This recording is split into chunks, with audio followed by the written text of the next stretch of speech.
सरसिजनिलये सरोजस्ते धवलतरांशुक गंधमाल्य शोभे भगवती हरिवल्लभे मनोगणे त्रिभुवन भूतिकरी प्रसिद्ध मह्यम नमो नमः।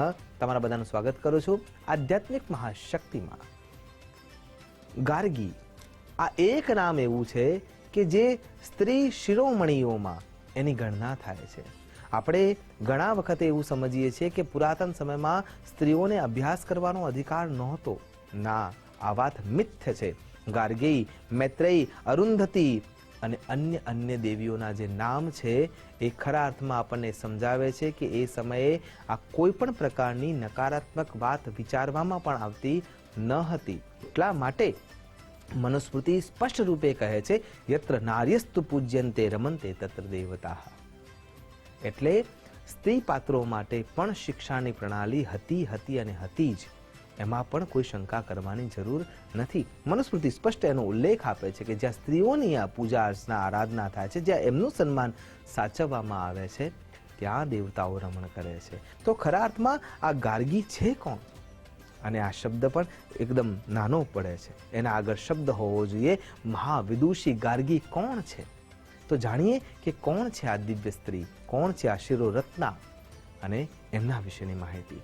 તો જો આજે વિચાર કરીએ તો ગાર્ગી એટલે ગર્ગવંશી ઋષિ કુળમાં ઉત્પન્ન થયેલી, જેમના પિતાનું નામ છે મહર્ષિ વાચક અને એમના થકી એમને જે કોઈ નામ આપવામાં આવ્યું હતું તો એ નામ છે વાચક નવી।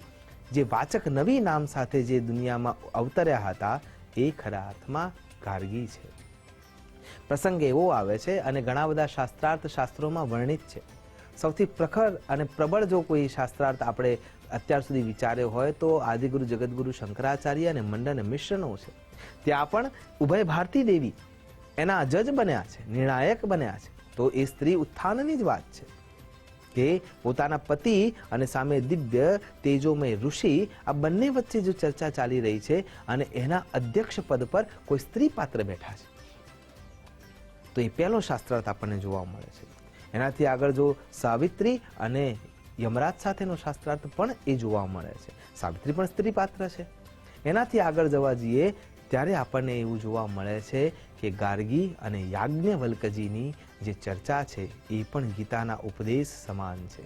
તો જનક રાજાએ દરબારીઓને દ્વારા ચારે બાજુ જ્યાં સુધી એમની વ્યવસ્થા પહોંચતી હતી ત્યાં સુધી દરેકને એવી જાહેરાત કરાવી, ઘોષણા કરાવી, જાહેર પત્ર આપ્યા કે શાસ્ત્રાર્થ આપણે કરવાનું છે। જેટલા પણ દિવ્ય પુરુષો છે એમને આમંત્રણ આપ્યું અને જે આમંત્રણ આપ્યું એ પહેલાં એમને એક કન્ડિશન આપી હતી કે શરત રાખી હતી કે જે કોઈ પણ શાસ્ત્રાર્થમાં જીતે છે એને 1000 ગાયો, એમાં પણ જે સોનાના શિંગડાથી મઢેલી છે, દૂધ જરી રહ્યું છે જેના શરીરમાંથી, એવી ઉત્તમ ગાયો દાન કરવાની છે। હવે વિચાર કરો કે શાસ્ત્રાર્થની મહત્તા કેટલી હશે, વિચારની મહત્તા કેટલી હશે, શબ્દની મહત્તા કેટલી હશે, સંશોધનની મહત્તા કેટલી હશે અને ખરા અર્થમાં આ જ્ઞાન પીપાસા કેવી હશે કે જેના માટે થઈને 1000 ગાયો સોનાના શિંગડાઓથી મઢેલી।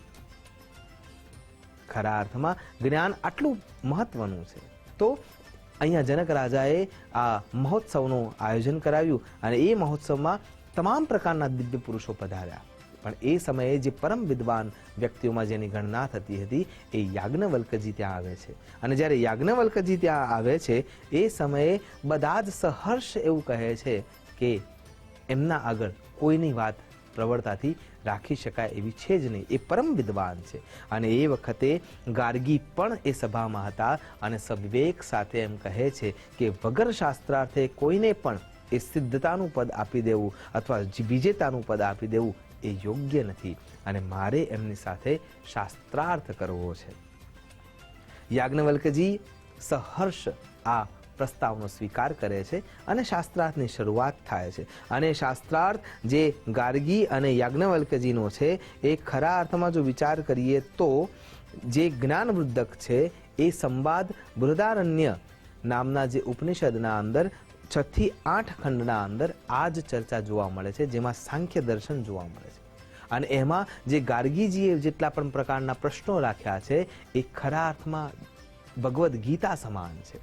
કેમ કે સાંખ્ય દર્શનમાં પણ છે કેવું કે બીજના અંદર શું વૃક્ષ છે અથવા ફળ છે, અને જો ફળ છે તો દેખાતું તો છે ને, તો એને સ્વીકાર કેવી રીતે કરવો? અને ખરા અર્થમાં બીજના અંદર વૃક્ષ પણ છે, ફળ પણ છે અને અસંખ્ય બીજા વૃક્ષો ઉત્પન્ન કરવાની શક્તિ પણ છે. આ જે જ્ઞાનની લબ્ધિ છે, જે આ વસ્તુને ઓળખી શકે છે, જેમ કે દૂધના અંદર માખણ પણ છે અને ઘી પણ છે, બસ એના માટે મંથન કરવાની જરૂર છે, ત્યારે એ પ્રાપ્ત થઈ શકે એમ છે. એ જ રીતે આવા ગૂઢ રહસ્યો સાથેની ચર્ચા આ ખંડમાં જોવા મળે છે.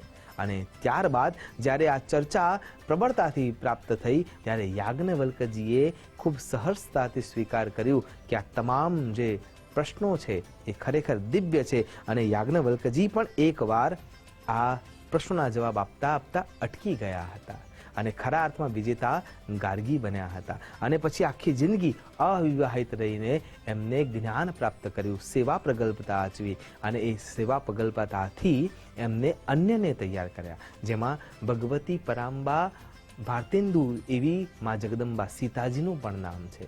સીતાજીના જીવનમાં ગાર્ગી દેવીનું એટલું જ મહત્વ છે અને એમને પ્રશિક્ષિત કરવામાં પણ એમનું યોગદાન જોવા મળે છે. અને એ વખતે જ્ઞાન વૃદ્ધનું જે બિરુદ છે એ પણ ગાર્ગી દેવીને યાજ્ઞવલ્ક્યજીએ આપ્યું હતું. જ્ઞાન કેવળ જે એને યાચે છે એની જ તૈયારી બતાવે છે, એના ઉપર એ આવૃત્ત થાય છે. કરત કરત અભ્યાસ તે જડમતી હોત સુજાન, રસરી આવત જાત તે શિલ પર પડત નિશાન. આગળથી અઘરો દિશે ચડવો ડુંગર જેમ, ચડ્યા પછી છોટો દિશે ભારે દુઃખ પણ એમ. આ બંને વિચાર કરીએ તો આપણને ખૂબ જ સરળતાથી ઉત્તર મળે છે કે વારે વારે તમે પ્રયત્ન કરશો તો જ્ઞાન પ્રાપ્ત થશે અને જ્ઞાનથી જ મુક્તિ પ્રાપ્ત થશે. આશા કરું છું ભગવતી સરસ્વતી દેવીની અનુકંપા પ્રાપ્ત કરી શકીએ. ઓમ રીમ વદ વાગવાદિની ભગવતી સરસ્વતી શ્રુત દેવી મમ જાડે હર હર સ્વાહા, શ્રી ભગવતે નમ સ્વાહા, ઠહ ઠહ ઠહ સ્વાહા. આ દિવ્ય મંત્રથી આપણે આપણી મૂળતાને દૂર કરી શકીએ અને ખરા અર્થમાં દિવ્ય રત્નો સુધી પહોંચી શકીએ, એમના જ્ઞાનને આત્મસાત કરી શકીએ. એ જ અભ્યર્થના સાથે નમસ્કાર. અસ્તુ સદા શિવોહમ. નમો નમઃ.